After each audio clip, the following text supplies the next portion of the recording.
suas ordens. Se quiser fazer alguma apresentação, algum início aí, fique à vontade e eu sigo depois.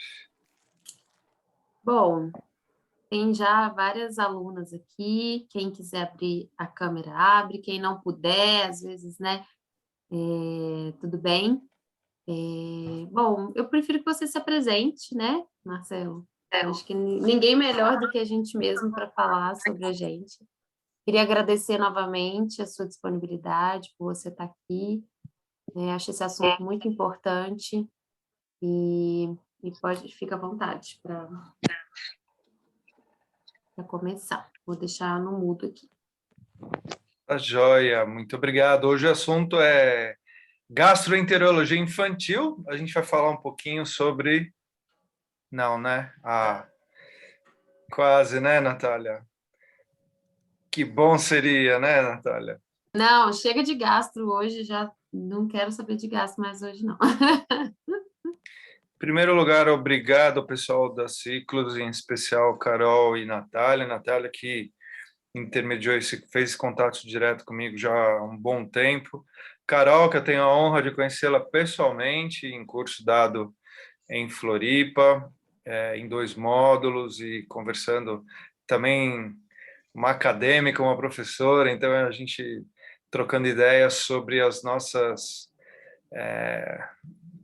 amores e desamores com relação à área. Isso é muito legal poder interagir. Então, quando a Natália me chama para falar daquilo que eu sou, daquilo que eu amo, daquilo que eu represento dentro da minha própria vida, nada mais eficaz do que falar, claro, se tem vocês, eu estou, com certeza. Obrigado aos meus alunos que estão aqui, obrigado, enfim, a um público que eventualmente me segue, mesmo sabendo que eu sou míope, eles me seguem, né? Então, de qualquer forma, essa é um coan que eu costumo fazer. E agradecer aos alunos de vocês, né? Então, Patrícia Consorte, Thalita, Carla, Amanda, Marina, Stephanie, Juliana, enfim, Tiago Simon, médico, já nosso instrutor formado praticamente, Ari, bem-vinda. É muito gostoso poder, de alguma forma, e quem quiser indo abrir o vídeo quando puder, para eu poder enxergá-los. Thalita, obrigado. Thalita, Andreassa. Mara, bem-vinda, Mara. Patrícia Consorte, tudo bom? Que legal. Vocês não sabem a alegria que é da aula vendo alguma coisa, a não ser uma tela preta com um mosaico de nomes e esse mundo veio para ficar de alguma forma, e vocês tornam a minha aula um pouco mais feliz para mim. Então, é um presente que vocês me dão. Muito obrigado. A Ari também abriu. Bem-vinda, Ari. Pessoal, hoje, então, nosso assunto não vai ser gastro, tá? Desculpa desapontar. Nosso assunto, eu vou falar sobre vocês mesmos. Isso, Eliud, eu vou falar sobre você. Georgia, fica de olho, porque eu vou falar muito sobre você. Eu vou falar sobre cada um de vocês. Ora, se somos seres humanos, em primeiro momento, que temos uma alma, um espírito, condições emocionais próprias da nossa característica de personalidade, Stephanie, eu vou muito falar sobre você também. Boa noite. Meu nome é Marcelo Tchermak. Eu sou especialista em mindfulness, se é que isso existe, se é que a gente pode falar que isso de fato acontece. Mas eu vivo a minha vida há muito tempo em contato com grandes mestres da humanidade que me passaram, desde tenra idade, conhecimento sobre espiritualidade, mente humana, como se tornar um ser humano melhor, e como olhar para a sua própria mente e investigar tudo que a gente pode para que, em última análise, que a gente chama de realidade última, a gente transforme sofrimento em alegria e felicidade. Claro, isso é possível. E quem sabe aqui a gente começa a trilhar um caminho nesse sentido. Então, quem vos fala é um ser que vive isso constantemente, indissociável, né? Hoje o meu trabalho é sobre isso. Outrora, eu fui odontólogo por 23 anos, então sou da área da saúde, com intensa conversa com a área da nutrição, onde atuei por muito tempo, e trouxe também uma ideia no Brasil de alimentação consciente, mindful eating, o tema, que em algum momento foi um ramo, continua sendo, mas hoje eu tenho uma outra dedicação, por uma questão de tempo, voltada a justamente passar isso que a gente vai aprender hoje, mas na área da nutrição, por isso eu conheço a Carol Bandeira, que é uma referência em matéria infantil, né? E que eu pude conhecê-la nos nossos cursos. Calhou que certo dia na minha vida eu resolvi explicar a meditação cientificamente. E aí eu tive que estudar mais do que nunca. E eu nem sequer imaginava que eu fosse dividir a minha clínica comum, né, de cirurgias, de paciente, eu era muito atuante, com um mestrado e um doutorado na Unifesp, que são, na psicobiologia, que são realmente muito bem conceituados. Então, acabou que há quase 10 anos atrás, eu fiz as primeiras pesquisas de mindfulness ligada à área do sono. Então, eu sou da medicina do sono, na psicobiologia, para quem conhece. Então, toda a minha fundamentação é em sono, com uma capacitação de psicologia, de psiquiatria, que eu acabei por acentuar quando eu fui para o Canadá fazer uma pós-graduação no maior centro de práticas de meditação ligada à terapia cognitivo-comportamental em Toronto, com o criador do programa. Fiz algumas especializações internacionais, a última 20 dias antes de decretar a pandemia, em 2019, eu estava nos Estados Unidos a menos 30 graus, fazendo um retiro na neve, com 14 dos mais renomados praticantes e professores de meditação, tendo novos conceitos, fazendo, enfim, um retiro de formação internacional, onde eu venho trazer também aqui novidades e intercalar ciência com espiritualidade. Então, acho que a grande maioria de vocês aqui, ao que eu entendo, está na área da saúde de alguma forma, direto ou indiretamente ligado. Então, quando a gente tem esse viés de promessa, olha que interessante que eu estou falando. O que é viés de promessa, Patrícia? Você jurou, eu não sei quem você é, mas eu acho que você é da área da saúde. Estou olhando aleatoriamente aqui. Você jurou cuidar do... Você é da área da saúde? Não. Só faz assim. Você jurou cuidar de outro ser humano. Nós fizemos um juramento. Nós temos dentro do nosso DNA chamado espírito, Stephanie. Diana, bem-vinda, boa noite. Diana é físio. Uma ação diferente dos outros seres humanos. A gente já tem dentro de nós a ideia de abdicar de si mesmo para ajudar o próximo. E vocês sabem do que eu estou falando. Mara. Thalita sabe o que é isso. Quantas vezes, Thalita, você não ajudou outros sem pensar em nada, deixando você em segundo plano? Então, esse é um lado compassivo, bondoso e amoroso que eu também vou contar quando eu começar minha aula daqui a pouquinho, intercalando. O que é a ciência da mente, Carla? Amanda, como eu posso me tornar um ser humano melhor observando a própria mente? Vamos lá. Há 3.000 anos atrás, nasce as questões filosófico-espirituais ligadas à meditação. Não assustem, esse nome eu falo aqui porque vocês são um grupo diferenciado e eu só falo para quem é capaz de entender isso de uma forma também diferenciada.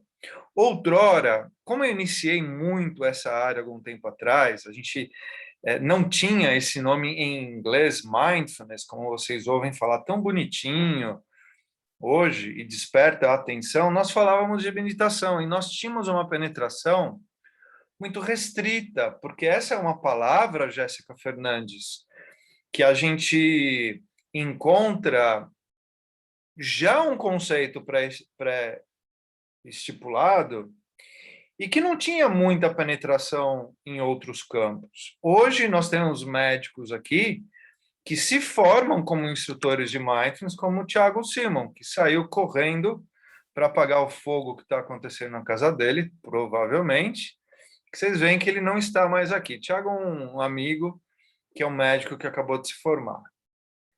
Essas são as coisas legais da internet. Aí volta o filho dele e fala, papai não está mais aqui, está no fogo, foi-se embora.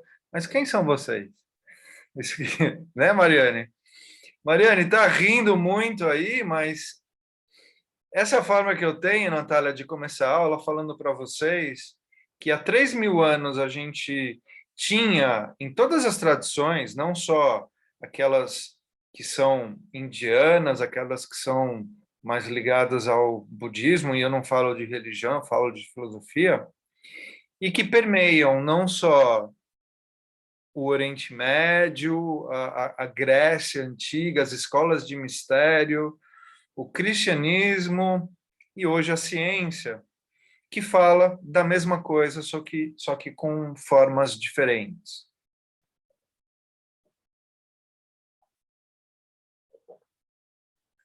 Então, eu quero fazer um divisor histórico aqui, que fala que até a década de 80, mais ou menos, a gente falava muito em meditação, e depois que um médico americano chamado Jon Kabat-Zinn começa a fazer pesquisas nessa área e a mostrar efeito, ele coloca um nome que já existia, um termo que já existia, de 1875, eu tenho um paper de tradução desse termo, onde mindfulness é relacionado a duas palavras que são a raiz e a origem do termo. Em português, mindfulness é plena atenção. Em sânscrito, mindfulness é smriti, do verbo recordar-se, ter consciência, ter atenção.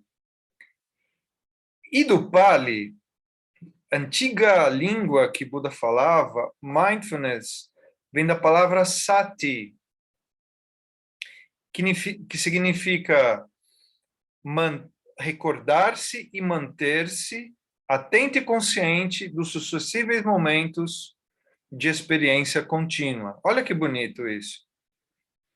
Nada mais é do que você saber o que está acontecendo, Carla Baleiro, nesse exato momento que você está me ouvindo. Se você está completamente envolvida nessa fala, pensando minimamente ou quase nada em outras coisas, você está em um estado de mindfulness. Bem-vindo à aula.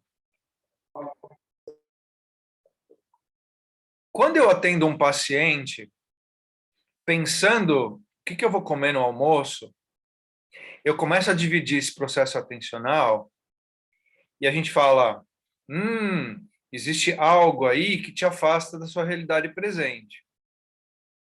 Nenhum problema, porque o ser humano é feito disso. E o que acontece é que, na década de 70, esquece Kabat-Zinn, outros pesquisadores começaram a mostrar que essa situação de você fechar os olhos, respirar e relaxar, tinha um sentido para a ciência moderna. Ora, os yogis, os mestres, os grandes instrutores espirituais falaram assim, nenhuma novidade, eu já sei disso há 3.000 anos. Só que a novidade era que eu conseguia sentar no laboratório, Thalita, criar um método e provar via ciência. É por isso que eu estou falando aqui com vocês hoje. Porque nós temos um respaldo, outrora, que ficava perdido, porque a ciência não tinha avanço nem interesse nisso, e que agora se faz diferente. Então, tem um médico parando para me ouvir, eu tenho fisioterapeuta, eu tenho nutricionista falando, uau, se eu usar atenção na alimentação, eu posso mudar o mindset do meu paciente? Pode. Isso é provado. Então, agora a gente fala, pode, isso é provado. Antigamente, a gente falava, é legal. Por que que é legal? Porque é. Então, essa é a grande diferença, Patrícia Consorte, de algo que nós podemos colocar para os nossos pacientes, para os nossos alunos, com um respaldo atrás. Eu não tenho mais a ciência da axiologia, eu acho que funciona. Eu sei que funciona. E mesmo assim, de 70 para cá, já se vão 51 anos, a gente ainda tem muito que investigar dentro de um campo, anotem aí, neurociência contemplativa. É essa a parte que estuda a excelência das técnicas de plena atenção. Então, eu fiz um apanhado histórico contando uma historinha de que tudo começa milhares de anos atrás. Na década de 70, nos Estados Unidos, Herbert Benson é um cara que é de Harvard, por exemplo, ele ainda é um senhorzinho que atua, começa a identificar que o corpo tem respostas de relaxamento, Stephanie. Então, tem alguma coisa quando a senhora para, fecha os olhos e presta atenção num ponto, por exemplo, abaixo do seu nariz, focando ininterruptamente. Isso é uma técnica de mindfulness. O cara começa a provar que existem funções fisiológicas que se alteram quando você faz isso constantemente. Então, a ciência do Ocidente fala, uau, eu tenho algo que eu posso replicar, que eu posso estudar, e tem efeito cognitivo, comportamental e fisiológico. Quando essa técnica ela é desprovida de toda a religiosidade e é vista somente como algo que permeia o Ocidente, completamente laico, completamente possível para todo mundo, começa a ficar mais famoso nos Estados Unidos. Então, o Kabat-Zinn progride com esses programas de mindfulness. Então, quando a gente ouve falar em programas de mindfulness, ou programas baseados em mindfulness, é um pool de elementos. Então, não só a meditação formal, mas tem meditação caminhando, tem psicoeducação e tem exercícios de atencionais, parecido com asanas de yoga, mas com um viés um pouco diferente. Então, tudo isso chama-se programa baseado em mindfulness. Então, eis que em 2012 eu inicio na Unifesp as pesquisas com insônia e acabamos por validar uma técnica, né, e corroborar essa técnica feita sozinha, Stephanie. Eu tirei tudo que podia, que o Kabat-Zinn tinha colocado, uma grande vitamina. A vitamina funcionava, Carol. E você sabe que vitamina funciona, mas qual é a função do pesquisador? É ver qual ingrediente da vitamina tem tal efeito. E aí, eu deixei essa vitamina só com mindfulness, exclusivamente com mindfulness. E mostramos numa população de pós-menopausa, que é a maior prevalência em insônia, que melhorava a qualidade de vida, melhorava sintomas menopausais, sintomas vasomotores, insônia, qualidade do sono, melhorava a alimentação, melhorava a forma com que você tinha atenção à sua vida, principalmente a forma ao se alimentar. Então, há quase 10 anos, inicia-se esse movimento de que, ok, mindfulness também tem corroboração pelos pesquisadores brasileiros. Olha que legal. E aí, meus colegas na própria Unifesp, em outras universidades, também começam a fazer pesquisas em vários momentos. E sustenta-se um cenário nacional nesse momento, onde a mídia ávida por informações bem feitas e bem estipuladas, começa a resgatar esses resultados. Então, o que a gente pode falar sobre isso? Basicamente, plena atenção é uma técnica que envolve um foco concentrativo fixo e sustentado em algo que intencionalmente eu me relaciono, então eu quero estar presente, eu quero estar atento. Esse foco pode ser interno ou externo. Então, por exemplo, Mariane, uma das técnicas, eu não sei se você já fez alguma vez ou já viu, é prestar atenção em vários momentos da sua respiração. Aí você fala, mas e daí? Respirar eu respiro, né? Desde que eu nasci, tá tudo certo. Qual é o segredo nisso, né, Mariane? É a forma com que você se relaciona. Porque agora eu começo a entender e a mostrar na técnica que eu tenho um comportamento adquirido quando eu observo as coisas. Isso é que é interessante. A questão é que a ciência não mostra só eu observo. Eu observo com níveis de apego, níveis de aversão, níveis de envolvimentos fictícios e fantasiosos, que a gente chama delusão, achando que as coisas, como elas se apresentam, são a realidade. Vocês estão entendendo onde eu quero chegar?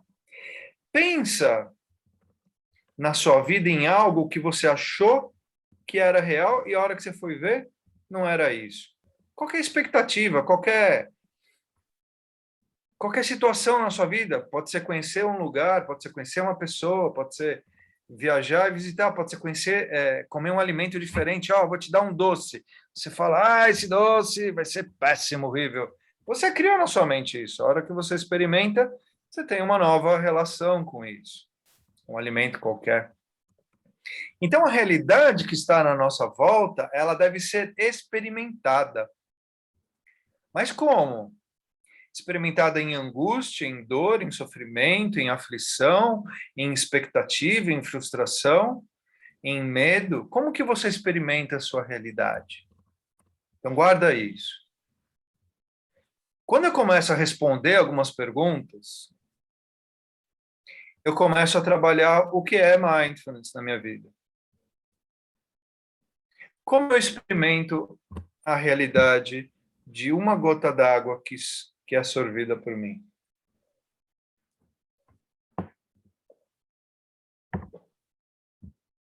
A grande virada de chave, pessoal, vem há cerca de 12 a 15 anos atrás, quando no mundo a neuroimagem começa a ser usada para essas práticas, porque até então a gente não tinha neuroimagem para isso. Nós tínhamos eletroencefalo, eletrocardio, alguns exames de sangue, questionários subjetivos, e temos isso até hoje. Aí tem um cara chamado Richard Davidson, da Universidade de Wisconsin, nos Estados Unidos, que é um cara mega espiritualizado, meditador, e que tinha contato com um monge chamado Mingyur Rinpoche. Aí ele falou assim, que tal se a gente começasse a estudar o seu cérebro, por exemplo, e investigasse se há alguma coisa diferente? Na mesma hora, ele tendo contato com Dalai Lama também, Dalai Lama fala para ele, olha, você é um neuropsicólogo,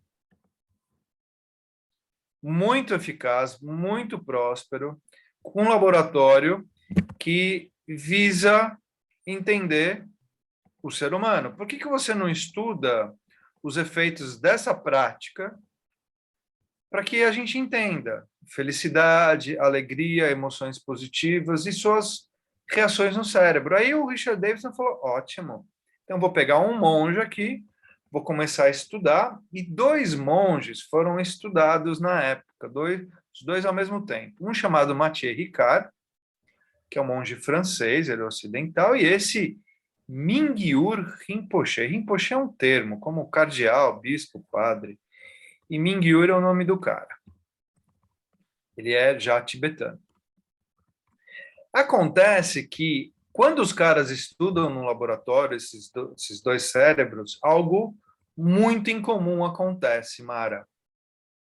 Eles começaram, Mara, a ver que tudo que estava sendo achado no laboratório não existia no mundo. No mundo. Aí, sabe, Mara, o que eles fizeram? Ah, tá tudo errado, os aparelhos estão quebrados, a gente está com interferência, está com filtro errado. Eles falaram, eu não acredito no que eu estou vendo.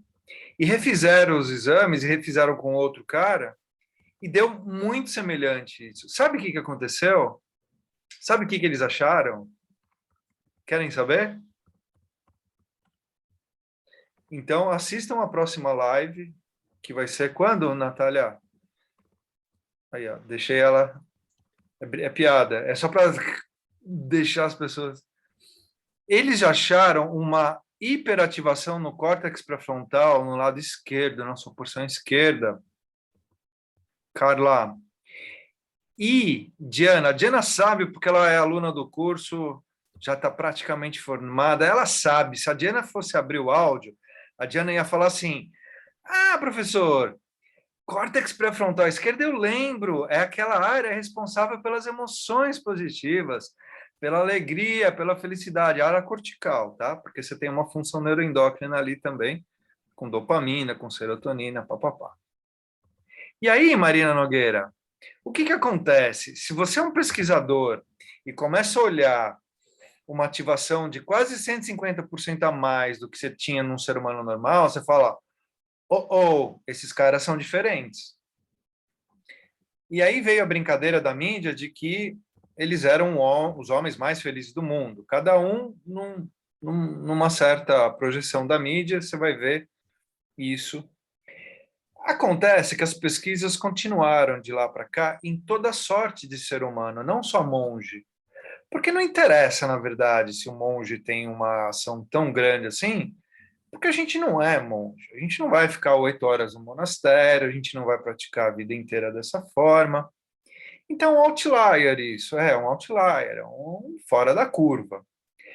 Mas eis que, com a progressão da ciência, e aí a gente colocando esses grupos de mindfulness para serem estudados cada vez mais, os caras descobrem que nós, seres humanos normais, tínhamos uma mudança, sim, importante quando a gente fazia um programa de 8 semanas, que foi o tempo, né, que foi dado para isso.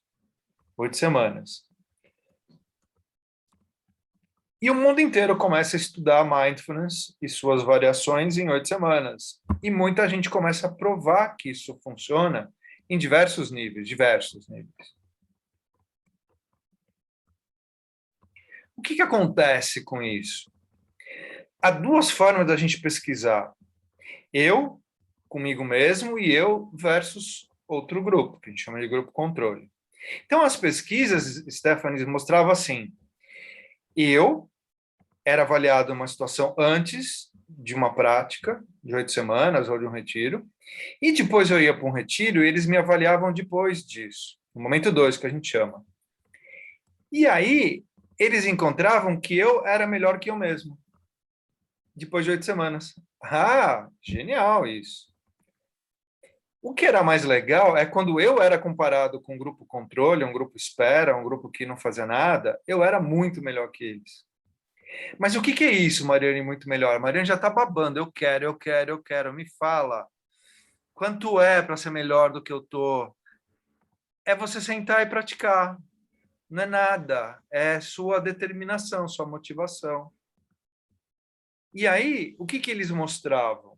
Entre outras coisas, eficácia atencional. O que é eficácia atencional? Então, eu vou contar.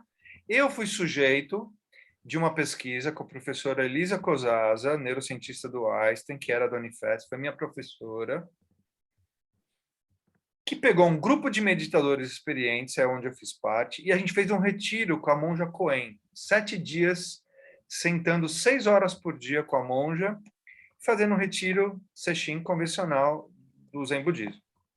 A gente foi para o Einstein antes. Detalhes, né, do Marcelo, ele já ficou 30 dias sem falar.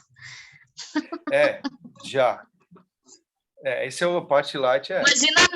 Imagina nós, Nath, 30 dias sem falar. A gente tá aqui em menos de 1 hora, eu não consegui ficar quieta, já fui falar. Então, Carol, obrigado aí pela... E aí, o que acontece é que depois que a gente saiu do retiro, fomos para o Einstein avaliados nos mesmos exames. Conclusão, anos depois, quando ela termina essa pesquisa, era o pós-doc dela, ela fez uma publicação numa das maiores revistas, chamado Neuroimage, da área, e ela mostra assim, quem é meditador experiente tem uma eficácia de recrutamento de neurônio na área que trabalha atenção, foco, concentração e memória. Então, são várias áreas, pré-frontal, hipocampo, uma série de coisas. E realizava tarefas atencionais, Juliana, com mais eficácia e menos esforço que o grupo controle, que não tinha prática. Então, nós fomos ligados na ressonância magnética fazendo o teste de Stroop.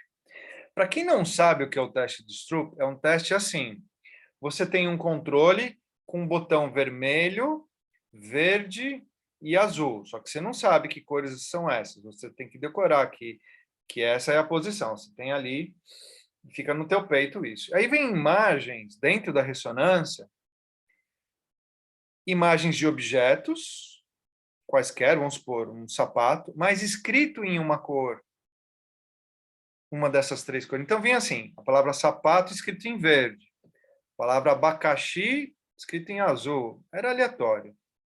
Só que vinha a palavra azul escrita em verde. E isso vinha na seguinte velocidade: sapato, alimento, casa, morada, fone, e vinha assim, ó, nessa velocidade. Então você não tinha como pensar, que cor, e você tinha que colocar a cor. E o teste era feito para te confundir. Então, se você estivesse pensando em alguma coisa, Stephanie, já era, porque ao primeiro pensamento, o que eu estou fazendo aqui, vinha a cor, você não pegava. Então, essa era a eficácia. Então, os caras viram que quem fazia prática fazia isso melhor e com menos esforço. Olha que genial, Daniela Rodrigues. Significa que o mesmo atleta que vai para a academia, que treina a vida toda dele, e que é comparado com um sedentário, ele tem um rendimento muito melhor, o meditador tem um rendimento melhor do que alguém que não trabalha a mente. Final da história. Hoje, a ciência mostra que se eu treinar constantemente por 8, 10 minutos por dia, não é tanto, né? Juro, não é tanto. 3, 4 vezes por semana, claro que se puder um pouco mais seria melhor, é dose dependente em algum momento, eu consigo fortalecer a rede neuronal, eu consigo ter uma ativação do córtex pré-frontal mais forte.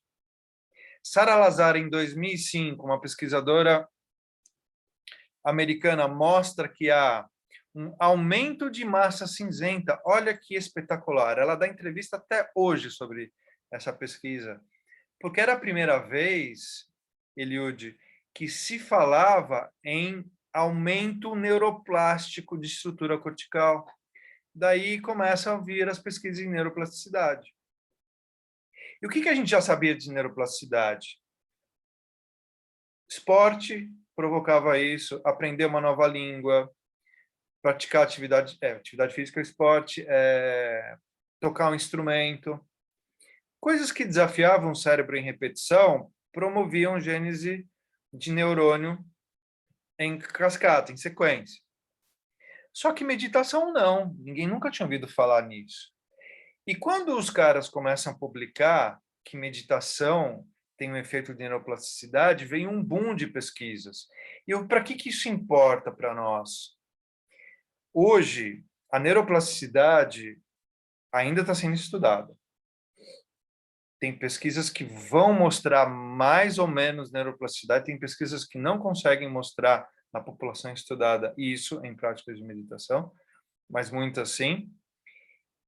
E há uma sugestão de que isso pode prevenir ou diminuir o aparecimento de doenças degenerativas, né? Com a nossa velhice natural. Então, algo que a neurociência já demonstrava como eficaz, você aprender novas tarefas com o cérebro, mantinha o seu cérebro ativo. Então, a famosa joga a palavra cruzada, fica fazendo coisas diferentes para o seu cérebro que ele vai gostar da ideia.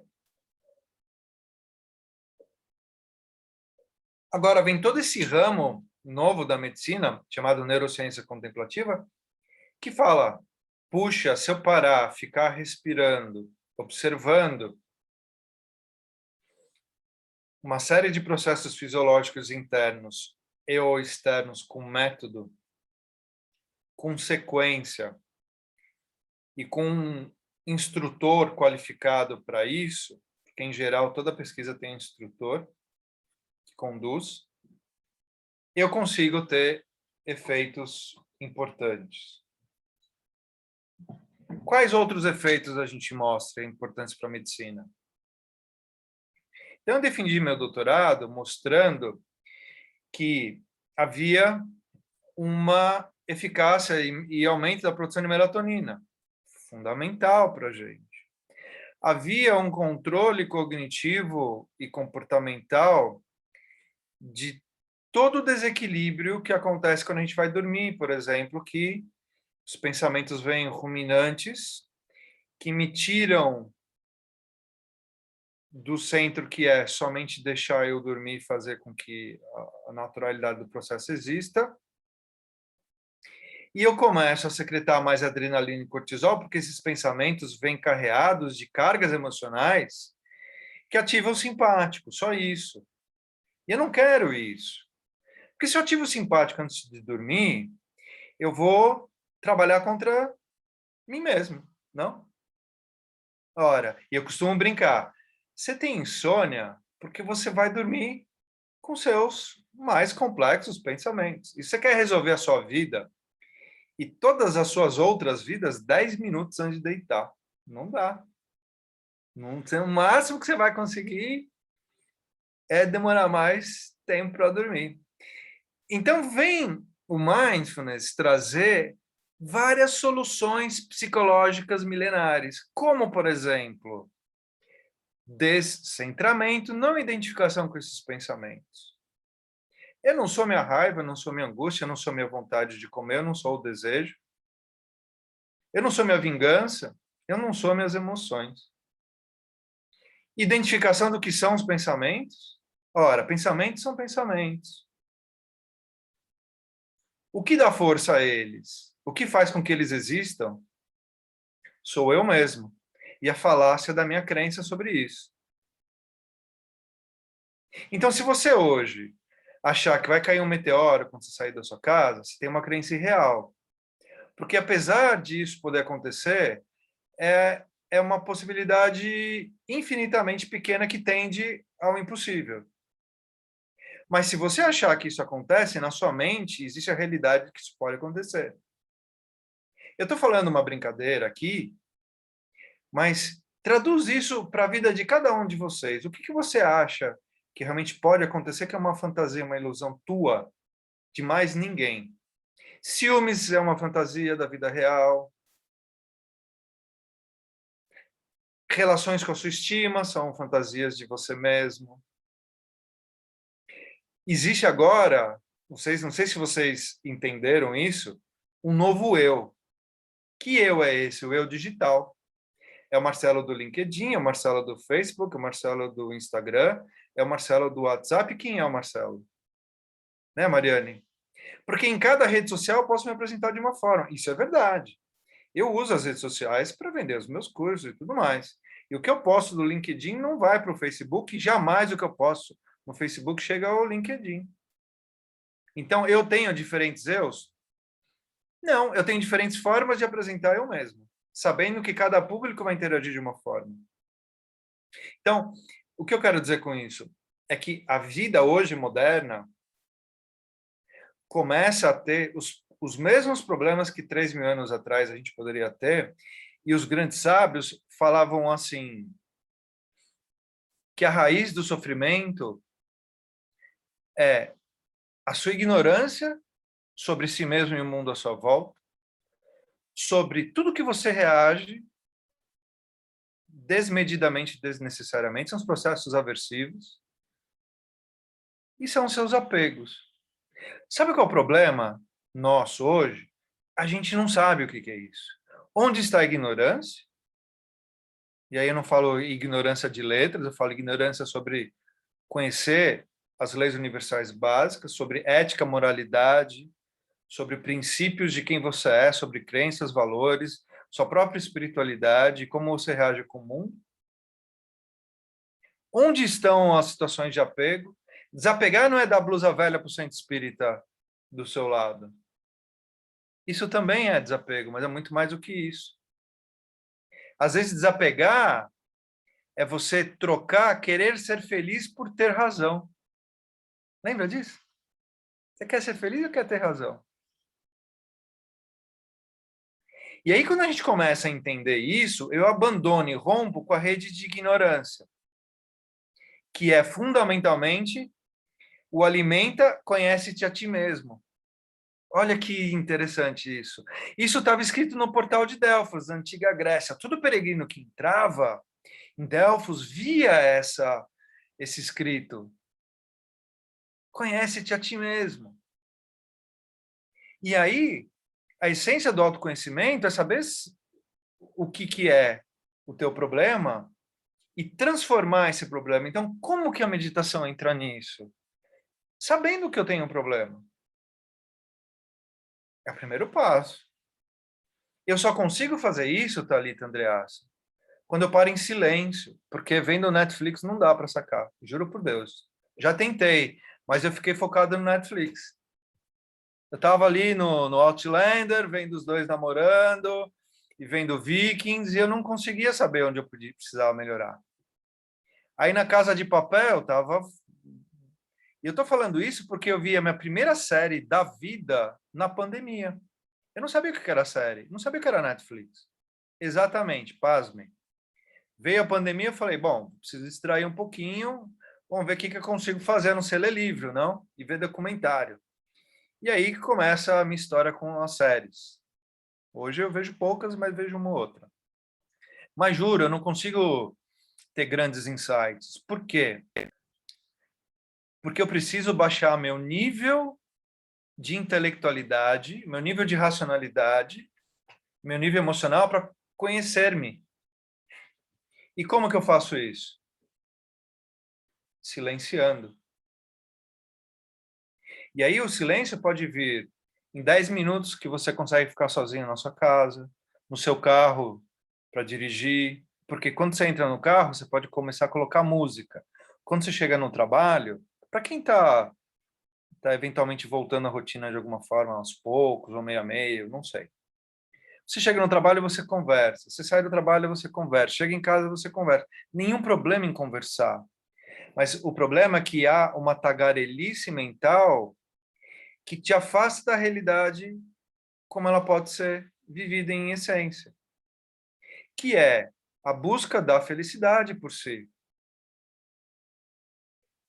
E quando eu começo a entender o que é isso, eu uso a compreensão correta sobre todos os fatores segundo os quais eu me relaciono. Essa é a essência do mindfulness, que é tratada no Vipassana, por exemplo, que é a técnica que traz isso em sua raiz filosófica. O mindfulness é um nome bonitinho, moderno, que você vê no Globo Repórter, na revista, em qualquer lugar. Mas ele tem uma raiz filosófica de 3.000 anos. Então, hoje, nós temos a possibilidade de oferecer isso para a população, quem quer que seja, com esse talento de ter a ciência ao nosso lado, de não falar de religiosidade, de ser algo posto de uma maneira tão própria, tão leve, as pessoas querem fazer.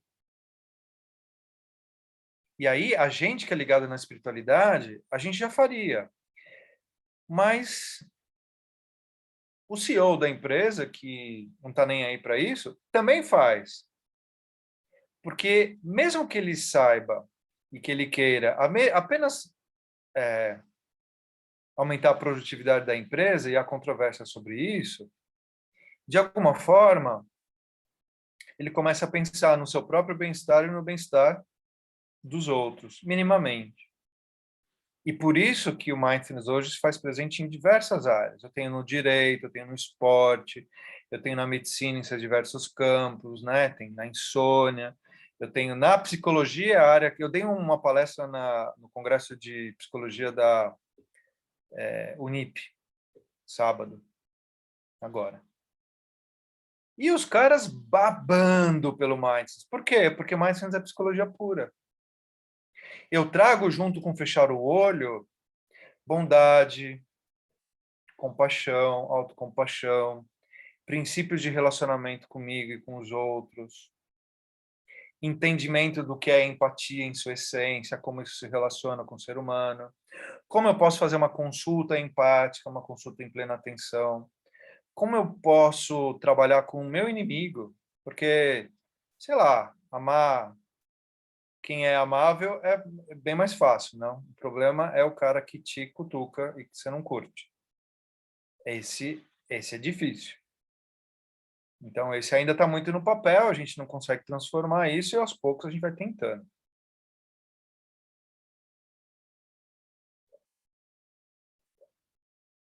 Cenário atual.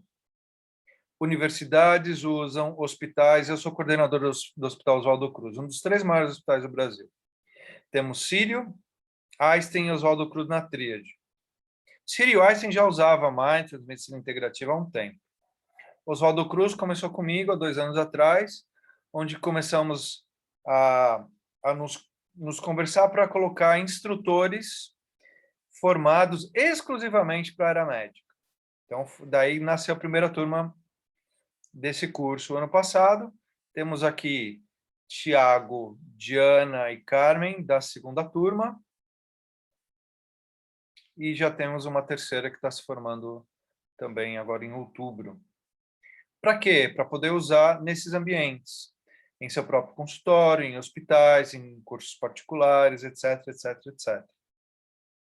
Há diferença entre ouvir Mindfulness no aplicativo, ouvir no YouTube e pegar uma pessoa especializada?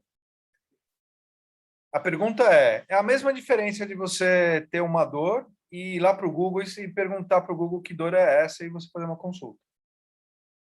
Tudo bem? Preciso explicar mais alguma coisa ou você entendeu diretamente?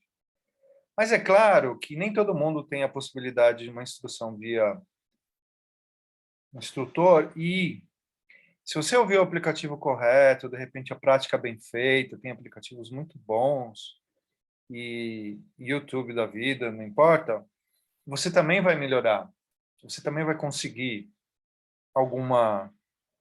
Nem que seja relaxar, nem que seja desanuviar, nem que seja, enfim, trocar essa vida corrida, agitada que a gente tem por algo menos automático. Então, essa é a celeuma do mindfulness. Romper com o automatismo. Aí eu pergunto para vocês, quão automático vocês são? Crisley, você só vai saber responder isso com total eficácia quando você parar e focar a atenção na minha pergunta quando você desligar o vídeo e for escovar o dente. Que é automático, não é? Vai me dizer que não é automático se escovar. O meu é automático.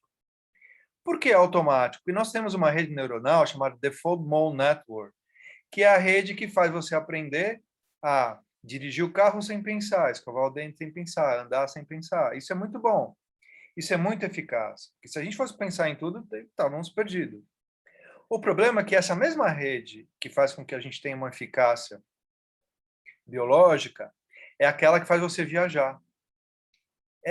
Meu amor, e agora?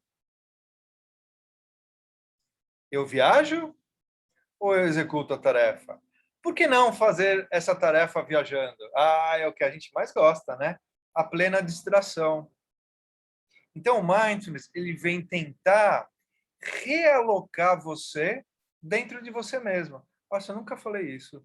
Vocês anotaram? Foi legal. Anotem aí. Sei nem quem falou, se fui eu que falou, se foi alguém que falou por mim. Realocar a si mesmo. Porque a gente frequentemente sai do trilho, Stephanie. O que é sair do trilho? Ficar triste, chateado, melancólico, depressivo, estressado, insone, infeliz.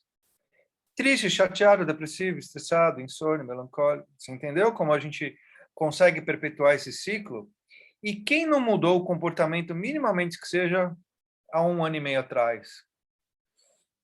Quando um cara do outro lado do mundo supostamente comeu um morcego, e a gente está aqui falando disso online, que se não fosse ele, a gente não estaria aqui. Vocês viram como esse mundo é maravilhosamente louco? Milhares de pessoas perderam a vida porque alguém um dia, supostamente, é o que imagina-se, rompeu essa transição do mundo animal, que devia ficar lá, e o mundo nominal, e esse vírus entrou para a gente está cumprindo um karma aqui, sabe-se lá até quando e como que vai ser. Mas, como tudo no universo, isso tudo é mindfulness, pessoal. O que eu estou falando para vocês é interdependência. Ou seja, Patrícia, o cara na China tem a ver com a sua vida aí, seja lá onde você quer que você esteja aí, que eu não sei onde você está. Você imaginaria isso? Talvez um pouco, talvez não. Economicamente, a gente sabe que alguém espirra no Banco Central americano, sobe juros, faz alguma coisa e o Brasil dança em algum momento. Agora, na área da saúde, de comportamento humano, você vai ficar fechado na sua casa, você ia imaginar isso porque um chinês fez alguma coisa? Ou será que algum brasileiro vai fazer alguma coisa que um dia na China vai afetar? Isso significa que tudo que a gente fala, pensa ou faz, tem relação com todos nós. Então, tenha uma sobriedade e responsabilidade sobre sua palavra, por exemplo. Palavras conscientes, palavras de atenção, replicam um condicionamento de amor, de eficácia, de fundamentação. Então, revisite a si mesmo a todo momento. Quando a gente pratica mindfulness, a gente faz isso nos momentos de meditação, que a gente chama de prática formal. É quando você fecha o olho, assume uma postura em geral de 90 graus, sentado, costas apoiadas, e começa a identificar respiração, relaxamento, movimento abdominal, movimento do seu tórax, e eu posso investigar muitas coisas. E eu posso abrir essa técnica procurando entender os sons à minha volta, o cheiro, o tato, a temperatura. Eu posso fazer isso na praia, no meu consultório, sentado. Eu posso, inclusive, prestar atenção nisso numa prática informal, Mara. Eu posso aqui falar com vocês, dando essa palestra, completamente consciente da dor no lombar que eu estou sentindo exatamente agora. Mas essa dor, se eu alimentar e começar a falar, ai, que droga essa dor, justo na aula da Natália, há 2 meses ela vem falando comigo, eu poderia não ter essa dor, né? Puxa vida, que droga. E perpetuar um mantra da reatividade. Ou eu posso simplesmente não dar valor suficiente para ela e falar, essa é só uma dor. Então, o mindfulness, ele tem como fundamentação as técnicas de Vipassana. Vipassana em Pali significa, Juliana Nardelli, ver as coisas como elas realmente são. E aqui eu fecho essa proposição, incitando a vocês a verem a sua vida como ela realmente é. Ou você pega um probleminha e deixa ele um monstro.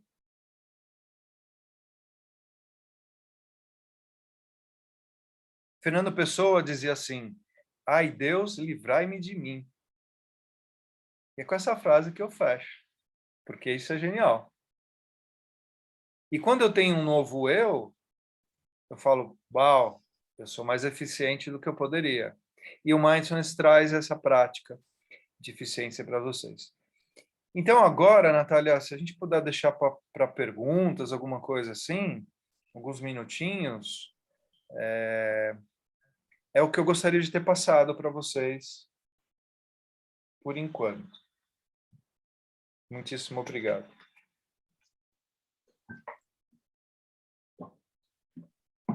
Eu que agradeço, Marcelo. Maravilhoso. Você é britânico mesmo, hein? Começa em ponto, termina em ponto. Estou vendo a Patrícia emocionada aqui. É muito, muito maravilhoso, é bem isso mesmo. Eu vinha tendo uma dor na minha mandíbula há uns 2 meses e fui em todos os profissionais que você possa imaginar, constelei a dor, fui no dentista, fiz plaquinha de bruxismo.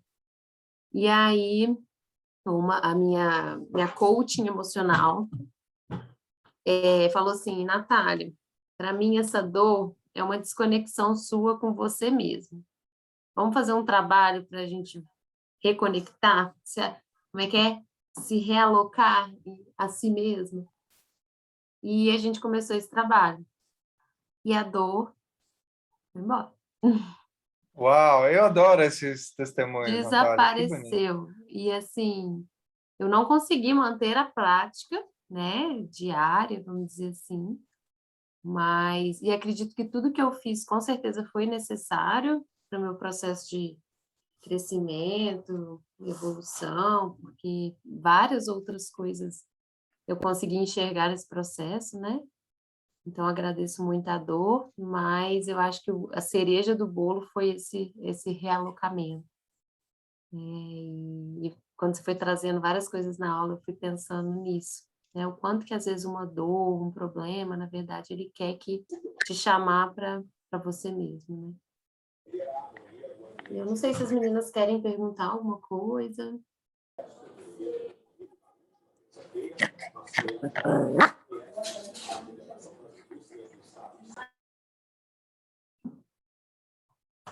Gente, pode ficar à vontade de perguntar, porque o Marcelo, ele é assim, metódico, ele vai olhar o horário, vai dizer, então, ok, tudo bem. É muito bom. Eu ouvi dizer, a Natália falou assim, nossa, fique tranquilo que esse é um dos grupos que mais interage com perguntas, são pessoas muitíssimamente, assim, altíssimo grau as perguntas, inclusive. E eu vim aqui só achando isso. Não, é brincadeira à parte, não ouvi nada disso, mas eu quero incitá-los a conversar comigo. Abram um vídeo, não perguntem no chat, não vou responder pergunta escrita. Eu quero ouvir tua voz, quero saber qual a tua nuance de voz, quem você é, e interagir com você aqui. Vamos lá? Se você... Quem vem? Ô, Marcelo, pode falar. Pode falar. Não, falei Boa noite, tudo bem? Eu falei que se vocês não prestaram atenção, a todo momento ele falou o nome de todas as pessoas, ele trouxe as pessoas para o momento, ele trouxe a atenção das pessoas quando estavam dispersas. Então, tipo, isso é uma forma de fazer mindfulness. Boa, Carol. Carol sabe tudo. Carol é formada em mindfulness, né? Então ela sabe exatamente qual é a técnica que a gente usa para valorizar os alunos. Iris Trivelato, você está bem, Iris? Boa noite. Desculpa, eu sei que chamou a Iris, mas eu tenho uma Não, eu chamei dúvida porque não tinha ninguém para chamar, ninguém me chamou, então eu estou vendo aqui aleatoriamente. Diga, Mara, que eu posso te ajudar. de uma Iris, um pessoa beijo. totalmente leiga em mindfulness mesmo. Como foi falado sobre o uso do mindfulness em várias patologias e em várias situações, como eu fui uma pessoa que eu tive em algum momento da minha vida essas tentativas de reflexões ou meditação, mas não chegava a ser mindfulness. Mas quando eu vou aplicar isso dentro da prática clínica, e de repente eu vou indicar o mindfulness para algum paciente, enfim, qual é o cuidado que eu devo ter, principalmente quando esse paciente já tem um traço de uma doença psíquica, para que isso não se torne, por exemplo, tem um traço de toque. Eu falo, você presta atenção em você mesmo, na sua respiração, e isso se tornar algo obrigatório e doloroso. Como que eu faço, assim, para orientar ou para ter esse cuidado? Você é médica, né? Sou pediatra. A qualidade da pergunta é sensacional. Existem contraindicações, principalmente as desordens psiquiátricas. Então, transtorno borderline, depressão maior, transtorno de ansiedade generalizada, todos esses quadros, por si, já não prevêem a prática. E existe aí alguma exceção, que é a seguinte: essas pessoas também, esses transtornos, quando não assistidos, quando você Você pergunta para o paciente, eu não tenho depressão faz tempo, não tenho recaído, mas está tomando remédio? Não, não estou. Está fazendo psicoterapia? Não, não estou. Também a gente não indica. Eu diria que não há uma base operacional para o sujeito mudar o transtorno e ter. Quem tem toque, já tem toque. Então, você não vai criar um toque porque ele está prestando atenção, porque o mecanismo do toque ele tem outras situações ligadas à limpeza, à segurança e aí outros pontos específicos. Mas não pode porque você pode retroalimentar uma cadeia de ruminação que, ao mesmo tempo que você vê coisas positivas, Mara, você vê coisas negativas. Por que o depressivo não pode? Porque ele vai superlativizar o negativo. Aí você vê o cara ali, ideação suicida? No way at all. Não, né? E assim vai. Então, em algum momento, quando a gente está em sistema de saúde e eu tenho acesso a prontuário, eu sei quem é esse paciente, eu falo, não, você não pode, não há uma indicação. Mas olha que curioso, quando eu fiz a minha especialização no Canadá, ela era para depressão, era para transtorno de ansiedade. Então, a gente aprende a lidar de uma forma hiper específica, e são meia dúzia de pessoas que têm essa formação, e você só pode tratar esse cara com quem tem essa formação de MBCT, que é Mindfulness Based Cognitive Therapy. Se der para um instrutor normal de Mindfulness, não pode, porque ele não sabe tratar isso. E a gente, olha, eu tenho essa formação, eu atuo na Unifesp, eu tenho um ambulatório na Unifesp de Mindfulness para ansiedade e insônia, e que conversa com a psiquiatria, e a gente não trata certos pacientes que vêm transtornados ou desequilibrados. Então, tem que estar... Entenda, Mara, que é medicina complementar. Eu preciso do médico comigo, eu preciso do remédio comigo, às vezes. Mas vamos falar de remédio? E se eu quiser desmamar um benzo com mindfulness? Pode? Sensacional. Muitas pesquisas mostram que o mindfulness te dá uma sustentação fisiológica para você entrar com um desmame farmacológico aqui. Olha que legal. E aí o cara, só que ele tem que estar assistido, o médico, profissional que está dando mindfulness para ele, às vezes os dois podem conversar, como um psicólogo, na verdade, né? E aí ele vem trazendo isso, e se o médico, que é o que rege a situação, falar, ok, dá para chegar num ponto, isso é realizado e a pessoa tem sustentação. Então, pesquisas mostram isso. Minha colega da Unifesp, Vivian Barros, pesquisou isso. Então, te trago informação quente aí sobre isso. Entendi, brigadão. Que eu não sabia como abordar, e como a gente trabalha com criança, e às vezes você quer tocar num ponto, mas talvez naquela situação familiar esse não seja a melhor indicação, é só para pontuar. Muito Aliás, obrigada. a Natália falou, né, Mara, que vocês são um grupo de pediatras, né, de alguma forma. Então, deixa eu só contar um pouquinho sobre a área de vocês. A criança não medita, tá? Se você falar, vou dar... Esquece, isso é mentira. A criança não medita, a criança faz exercícios de relaxamento, de respiração, exercícios de atenção, ponto. Então, a mídia vem com uma história de, meditação para a criança. Você só começa a meditar, de fato, quando você tem uma raiz de personalidade que você consegue identificar o seu eu, sua construção. O restante são exercícios que permeiam essa possibilidade, são exercícios fantásticos que a gente deve começar. Eu mesmo dou curso de formação para instrutores que vão trabalhar com crianças e adolescentes. Então, adolescente é um jovem adulto que, sim, dá prática para ele. Mas, fora isso, você tem técnicas que vão introduzindo a plena atenção, vão introduzindo um olho fechado, um prestar atenção um pouquinho aqui ou ali, mas você não vai sentar com esse cara e ficar meditando 10 minutos com 6 anos de idade, com 5 anos de idade, principalmente no Ocidente. Agora, os avós da Diana, que são orientais, os bisavós da Diana, né? Que nasceram lá no Japão, que tem uma cultura milenar de ver o pai e a mãe sentado, às vezes um santuário shintoísta, budista em casa, praticando de perna cruzada, esse começa a imitar os passos dos pais.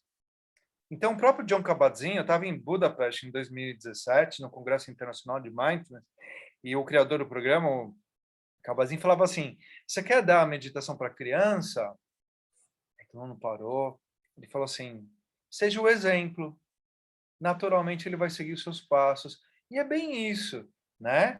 Então, você tem o pai que gosta de jogar bola, o filho gosta, também que gosta de cozinhar, a filha vai lá, né, Stephanie, e faz junto. Você precisa falar, filha, cozinha, senão você não é mais minha filha. Ninguém força nada disso. Carol, que é especialista em nutrição, tem cursos e vídeos que ensinam tudo isso, e ela ensina como, por exemplo, faça como eu faço, que você vai fazer. Bem, então, é mais ou menos assim que funciona. E tem técnica, tem forma de abordar, tem as brincadeiras que a gente usa. Então, senhores pediatras, eu quero indicar. Posso? Deve indicar, claro. Faz super bem, é legal. Transtornos de déficit de atenção, funciona? Sim, funciona, mas as pesquisas ainda estão em aberto. Então, tem muita gente que vai falar, estou pesquisando, tem outros que falam, eu tive resposta, tem outros que falam, diminuir Ritalina, mas continua ainda, né? E assim vai. Aí vem a Natália, pega o baralho demais, mas eu tenho esse baralho. Eu tenho. A gente... Tá até empoeirado. É. Mas eu até coloquei aqui no chat, a criança, ela contempla, né? Então, às vezes, também é fácil trazer ela para o presente, pedindo para ela olhar, olha essa fruta, olha essa flor, que cor que ela tem, que cheiro que ela tem, né? Então, dá para a gente... Tiago Simon. Boa noite a todos. A criança, na verdade, ela faz, bem como comentaste já em outros momentos, ela faz alguns exercícios de atenção, né? Então, não mais do que isso, né? De acordo com o processo evolutivo dela. Perfeito, Tiago. Tiago, médico, instrutor, é exatamente isso. Muito bom.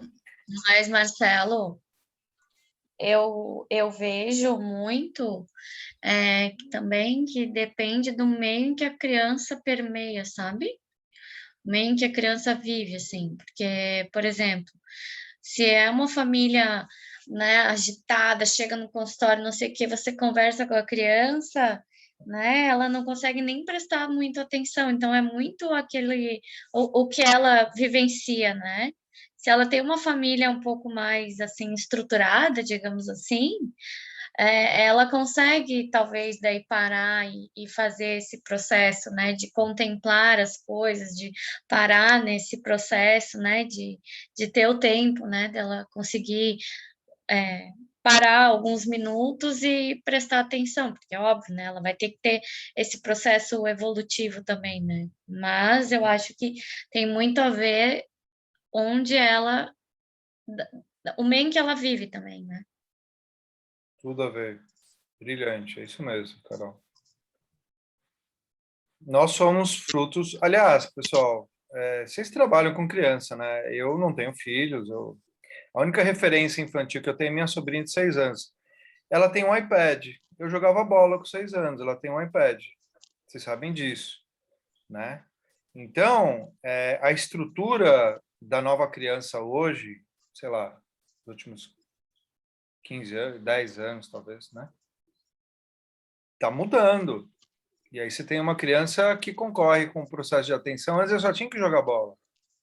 Agora, a criança, vocês sabem melhor que eu, né? Quantas coisas ela tem que prestar atenção. Quantos estímulos, melhor dizendo. E isso aqui está fazendo com que o adulto que venha dessa criança venha adulto já um pouquinho contaminado com isso, meio over, entendeu? Overthinking, sabe? Sabe o que eu quero dizer? Entenderam o que eu quero dizer? Isso é fruto da infância, exatamente o que a Carol fala, de uma infância assoberbada. Sim, porque eles já nascem, as crianças já nascem hoje cheia de estímulo, né? Porque é flash de celular, é flash de gente tirando foto, é isso, é aquilo, já nasce com estímulo, né? Já não é mais toda aquela outra coisa como era antes, né? Nasceu o filho de um amigo meu outro dia, e o presente que eu fui dar para ele foi um pendrive para o bebê. Não, mentira. Mas você vê, antigamente era outra coisa. Hoje, provavelmente, daqui a pouco tempo ele vai usar esse pendrive, né? Mas a brincadeira é essa. A gente está num mundo digital e complexo. Quem mais, pessoal? Vamos fazer uma última pergunta aqui. Quem é a pergunta de ouro? Antes do sorteio. A Natália falou do sorteio para vocês? Não.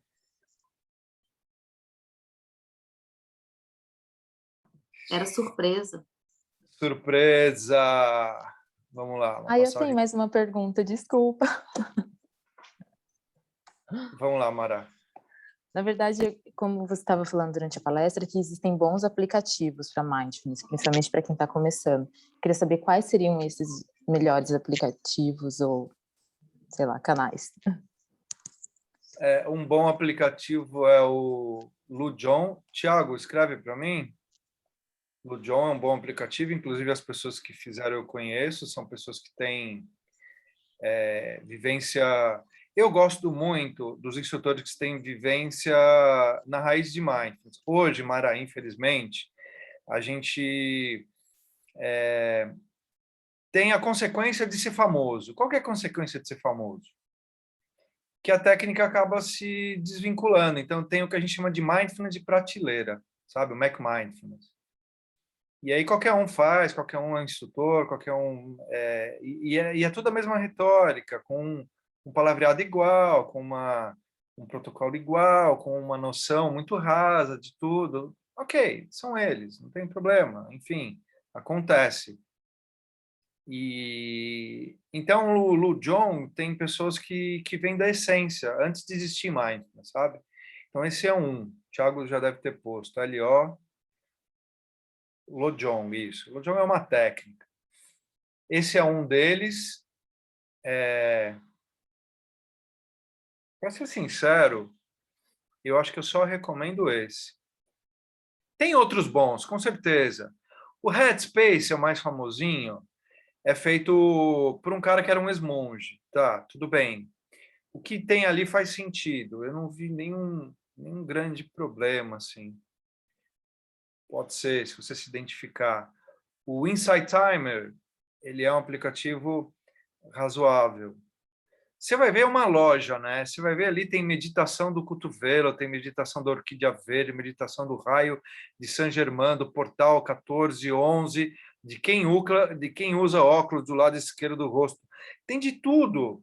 Tem invenção, tem coisa que eles chamam de meditação, não é coisa nenhuma. E esse é o mundo do jeito que ele é, virou uma vitrine, tá? E aí ganha quem tem mais curtida, quem tem uma voz melhor, sei lá, quem promete mais dinheiro, né, com menos esforço, tudo isso vale a pena, não? Porque enriquecer sempre é bom, né? Então, se tem uma meditação do enriquecimento, lícito ou ilícito, tanto faz, porque quem é ético não vai, né, cair, né? E o cara vai fazer. Então, o que eu acho é o seguinte, saiba o que é mindfulness, aprenda, na verdade, o que é para saber diferenciar o que é legal e o que não é. Isso é o fantástico.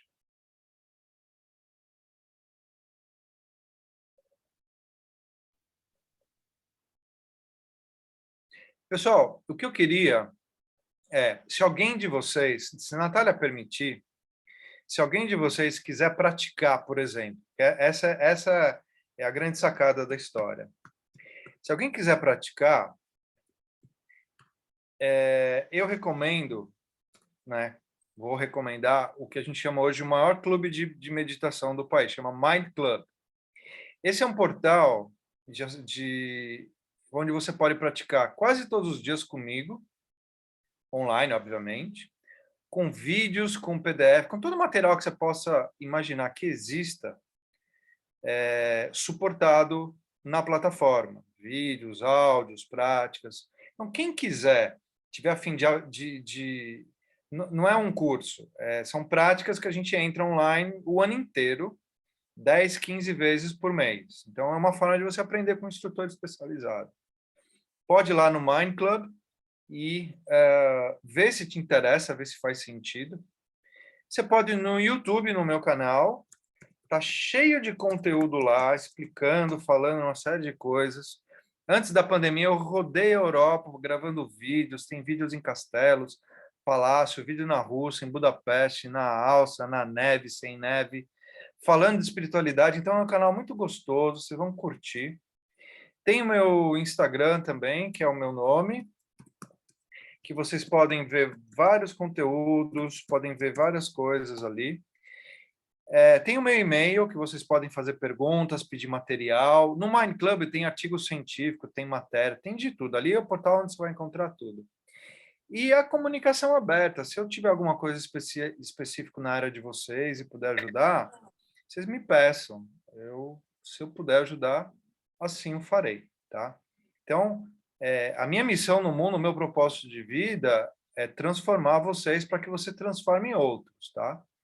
Então, se você está consonante com essa ideia comigo, vem comigo que a gente vai estar no mesmo karma, no mesmo barco, e você sabe que a gente já fez o mesmo juramento. Então, depende de você, tá? Se não, espalha. Se achar que vale, espalha para os outros. Não só o meu trabalho, mas qualquer trabalho legal de plena atenção, eu acho que vale a pena.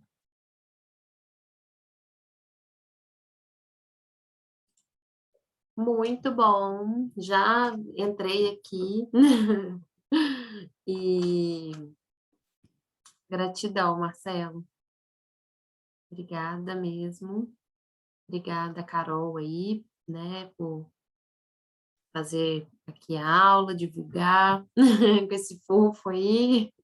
Obrigada às meninas, gratidão a todo mundo que estava aqui hoje. E acho que é isso, né? Vamos descansar um pouquinho. Obrigada, gente. Muito obrigada, Marcelo. Como sempre, lindo, maravilhoso. Kael tá dando o ar da graça dele aqui, veio pedir para dormir comigo. Agora ele vai dar. Eu que agradeço, Carol, Natália, e a todos que nos assistiram. Muito bom. Obrigado. Beijo a Obrigada, todos. Que a paz gente. esteja convosco Noite. sempre. Beijos. Tchau. Tchau. Tchau.